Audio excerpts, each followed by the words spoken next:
Qual a sua idade, cara? 33, senhor. Tá, então... 23, senhor, desculpa.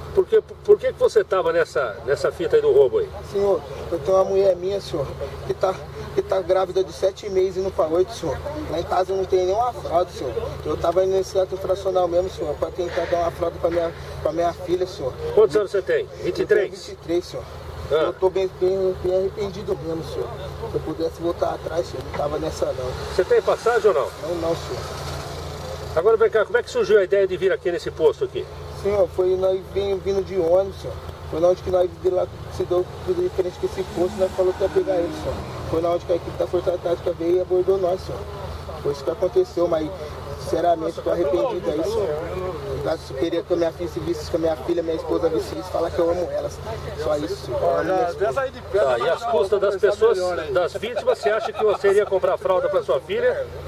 Você tem coragem de matar ou não, cara? Não, senhor. Quem arranca a vida é Deus, né, senhor? Hã? Quem arranca a vida é Deus, né, senhor? Eu não queria falar, você falou? E aí, quanto é que vocês acham que vocês iam levar nessa empreitada do crime aí? Não sei não, senhor. Hã? Quer falar algo mais ou não? Não, senhor.